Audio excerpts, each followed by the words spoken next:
سلام ستړي مشئ وخت مو په خیر پام وکړئ د نن ورځې تازه او مهم خبرونو ته د افغان نیوز قدرمن لیدونکو ستړي مشئ د ایران د بهرنیو چارو وزارت یوې اعلامیې کې پاکستان ته د وزیر حسین امیر عبدالحیان د سفر خبر ورکړی دی.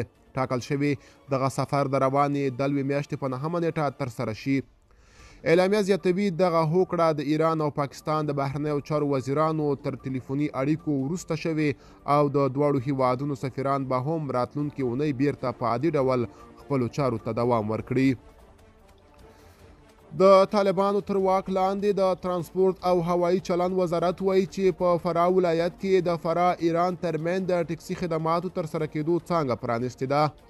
یاد وزارت په خپله ایکس سپاړه لیکلي چې دغه څانګه د کابل کاروان هوتک ترانسپورتي شرکت له لوري پرانیستل شوې ده چې په دې سره به مسافر وشي کړی له فراه څخه د ایران تر برجین ښاره موټر کې ولاړ شي او همدارنګه له برجین څخه فراه ته راشي.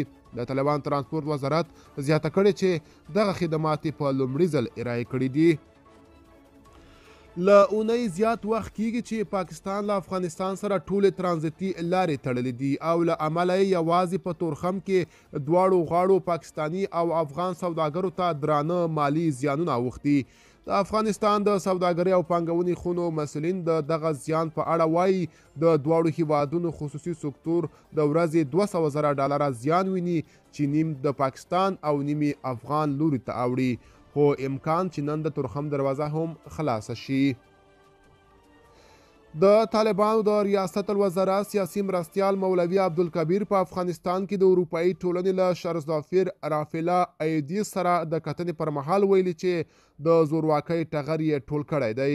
د طالبان تر کنټرول لاندې ارګ په خپله خبرپاڼه کې د مولوي عبدالکبیر له قوله لیکلي دا مهال په افغانستان کې فساد، نشهیي توکي او زورواکي پای ته رسیدلی دي، داعش ځپل شوي او سرحدات کنټرول شوي دي.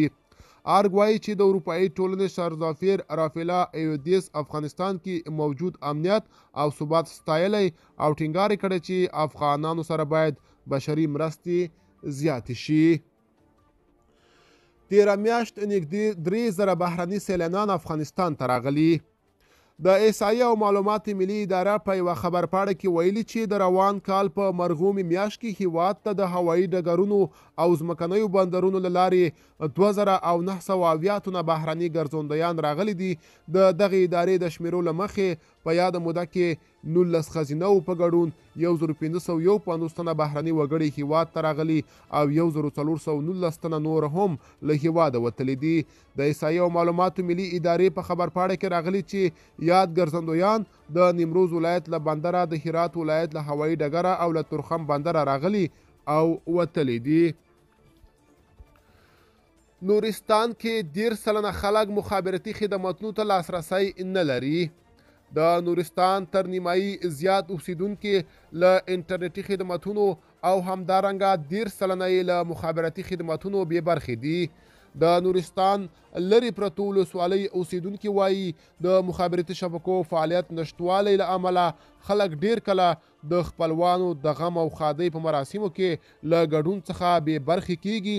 د دوی په خبره د مخابرتي خدماتونو نشتوالي له امله د سیمې خلک اړ کیږي چې لوړو ځایونو ته پورته شي او یا د یوې ټلیفوني اړیکې لپاره لرو سیمو ته ولاړ شي. خو د نورستان ځایي چارواکي وایي چې په دغه ولایت کې د مخابراتي شبکو د پراختیا لپاره هڅې ګړندۍ کړې دي.